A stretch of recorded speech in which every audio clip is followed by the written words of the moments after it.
ওগো, বাসায় ফিরবা কখন? কেন? কিছু লাগবে? হুম, এমনি। ও আচ্ছা। এই শোনো শোনো। কি? না মানে, কি? একটা ইয়ে আনবা। ইয়ে? ইয়ে আবার কি? আরে ইয়ে ইয়ে। আরে বাবা, সেটাই তো জিজ্ঞেস করছে। ইয়েটা কি? ওহো, বলবো না। না বললে আনবো কিভাবে? থাক, লাগবে না। আহা, বলোই না। উফ, তুমি প্রতিদিন বাসায় আসার সময় নিয়ে আসো, আর এখন বলছো ইয়েটা কি? আচ্ছা, সোজাভাবে বলো, কি লাগবে? বলবো না, থাক বলবো না। আহা, একবার বলেই দেখো না। আসার সময় আমার জন্য ডেইরি মিল্ক চকলেট নিয়ে আসবা, কেমন? এই কথা? হুম। কি এক স্বভাব পেয়েছো বাচ্চাদের মতো। হুম, আমি এখনো বাচ্চা, ওকে? কদিন পর নিজের কোলে একটা বাচ্চা আসবে, আর উনি এখনো নিজেকে বাচ্চা দাবি করে। চুপ ফাজিল, একদম মাইর দিব। খালি পচা কথা বলে। এটা পচা কথা? পচা কথা। আমি এখন বাবু নিতে চাই না। এখন নিলে সমস্যাটা কি? আরো 1 বছর পর নিব। কিন্তু কেন? আমি এখনো বাচ্চা, আর একটা বাচ্চার কোলে তুমি অন্য একটা বাচ্চা কিভাবে দিবা বলো? সো এখন আমার ধারের কাছেও আসবে না বলে দিলাম। তুমি বাচ্চা? আমি এখনো বাবু। আজকে বাসায় এসে নেই। আবার পচা কথা বলে একদম মাইর দিব কিন্তু।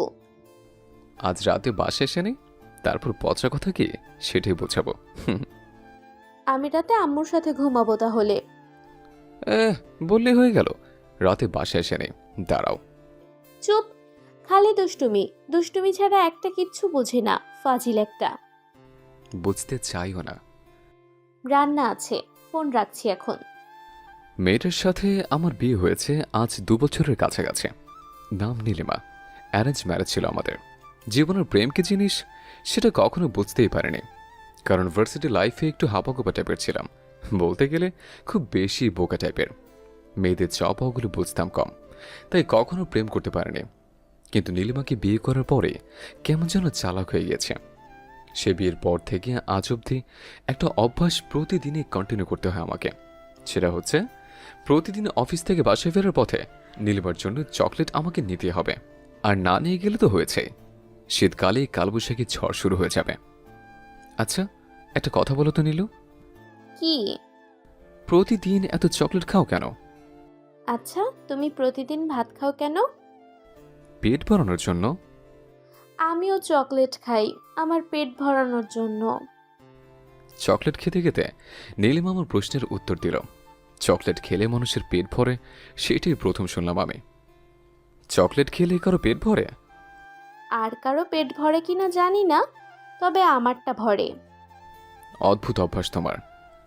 সারাদিন বাসায় একা থাকি, তাই চকলেট খেয়ে দিন পার করি। ভাবছি তোমাকে একটা জীবন্ত পুতুল এনে দেব। পুতুল আবার জীবন্ত হয় কখনো? হায় হায়, এই পুতুলটা সারাদিন ঘরের এক কোণা থেকে অন্য কোণে ঘুরে বেড়াবে, দৌড়াদৌড়ি করবে, দুষ্টুমি করবে। তোমার আর একা লাগবে না তখন। এতক্ষণে তোমার কথার মানেটা কি তা বুঝেছি। এই ছোট কথাটা বুঝতে এতক্ষণ? তোমার মতলব আমি বেশ ভালোই বুঝি। সবই হচ্ছে কাছে আসার ধান্দা। হ্যাঁ, কি যে বলো না তুমি। সত্যি তো? আচ্ছা, একটু এদিকে আসো তো। কেন? মাথায় হাত বুলিয়ে দিই তোমার। থাক, লাগবে না। কেন কেন? বললাম না তোমার ধান্দা আমি বেশ ভালোই বুঝি। এখানে ধান্দার কি আছে জানো? আছে বস, আছে। আমার কলেজাটা, আমার জানোটা, আমার পাখিটা। উম, চুপ, একদম চুপ। একটু কাছে আসো না জানো। না, আসবো না। তাহলে আমি আসছি। খবরদার, একদম কাছে আসবা না। বউয়ের কাছে আসতে সমস্যা কি? দাঁড়াও, আম্মুকে ডাক দেই। এই থাক থাক, লাগবে না, আমি চলে যাচ্ছি। এই তো লক্ষ্মী ছেলের মতো কথা। ইমোশনাল ব্ল্যাকমেল পরে বুঝাবো তোমাকে। কচু বুঝবা তুমি, যাও ভাগো। যতবারই মধুর কণ্ঠে বউর কাছে একটু আদর করতে চেয়েছে, বউ আমার ততবারই তেলে বেগুনে জ্বল উঠেছে। আমার একটা আফসোস, জীবনে বউয়ের মুখ থেকে গ্রামীণ ফোনের মতো কখনো বলতে শুনলাম না চলো বহুদূর। ভাবছি আরেকবার বিয়ে করব। কি বললা তুমি? বললাম আরেকবার বিয়ে করব। বিয়ে। বিয়ে করবা? হ্যাঁ করব। আচ্ছা তুমি দাঁড়াও, আমি একটু আসছি। কোথায় যাবা? ভাতের মার ফেলে আসি, সাথে তরকারিটা একটু পানি দিয়ে আসি। চুলা থেকে নামিয়ে এই গরম ভাত খাওয়ার মজা অন্যরকম। এজন্য আমার আম্মু খুব বেশি দিনের জন্য নানুর বাসায় থাকতে পারেনি কখনো। কারণ আমাদের একটা অভ্যাস ছিল, সবসময় গরম গরম ভাত খাবো। এক বেলার ভাত অন্য বেলায় খাবো না, প্রত্যেক বেলায় ভাত রান্না করে তারপরই খাবো। বাজ অভ্যাস বলা চলে অবশ্য। এই যে জনাব। বউয়ের মধুর কণ্ঠস্বরের ডাকে মুচকে একটা হাসি দিয়ে দরজার দিকে তাকালাম। হে মা, তোমার হাতে এটা কি বউ? কেন দেখতে পাচ্ছ না? না গো, এটা কি? খুন্তি গরম করে এনেছি তোমার জন্য। মানে কি? কি বলছে এসব? ও মা, বাবুটা আমার কিছু বুঝি না বুঝি। এটা দিয়ে কি করবা বউ? কি করব বুঝো না? না, বুঝি না তো। তোমার পিঠে লাগাবো এটা। হোমা, হাত পা কেঁপে একদম শেষ। খুন্তিটা দেখে মনে হচ্ছে সবেমাত্র চুলা থেকে গরম করে এনেছে। এটা যদি কোনোভাবে শরীরে লাগতে পারে তাহলে আমি নির্ঘাত হক্কা পাবো। বউ, টুনটুনি পাখি আমার, হাত থেকে ফেলে দাও এটা প্লিজ। এত সহজ না। বিয়ে করবি আবার, তাই না? আরে আমি তো বোঝাতে চেয়েছি যে আমি তোমাকে আবার বিয়ে করব। চুপ মিথ্যুক, একদম খুন করে ফেলবো মিথ্যা কথা বললে। না বউ, মিথ্যা বলছি না। আবার? সত্যি বউ, বিশ্বাস করো। তোর বিশ্বাসের খেতায় আগুন। ছেড়ে দাও বউ, এবারের মতো ছেড়ে দাও। কিসের ছাড়াছাড়ি? কোনো ছাড়াছাড়ি নাই আজকে। শেষবারের মতো বলছি তো। চুপ কর হারামজাদা। তোর বিয়ে করার শখ জাগছে মনে, তাই না? আয়, আজকে তোরে গরম খুন্তির ছ্যাঁকা দিয়ে বিয়ের শখ মিটাই। আয় কাছে আয়।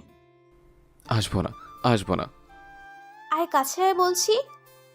একদম না, আমি এখন পালাবো। খবরদার, পালানোর চেষ্টা করলে ঘরে ঢুকতে দিব না আর। তাতে কি, গার্লফ্রেন্ডের বাসায় থাকবো। কি, ঘরে বউ রেখে বাইরে গার্লফ্রেন্ড? তবে রে হারামি, আজকে তো তোরে কিছুতেই ছাড়ছি না আমি। বউ রেখে গার্লফ্রেন্ড? হ্যাঁ, দাঁড়া, ছুটাচ্ছি তোর গার্লফ্রেন্ডের চিন্তা, দাঁড়া। বউ আমার একদম দরজার সামনে দাঁড়িয়ে আছে। দরজা দিয়ে যে পালাবো সেই রাস্তাও নেই। বউ আমার গরম খুন্তি নিয়ে ক্রমশই আমার কাছে আসছে। কি করি এখন? চোখ বন্ধ করে মাথা চুলকাচ্ছে আর উপরের দিকে তাকিয়ে মনে মনে বলছে, ফান্দে পড়িয়া বগা কান্দে রে।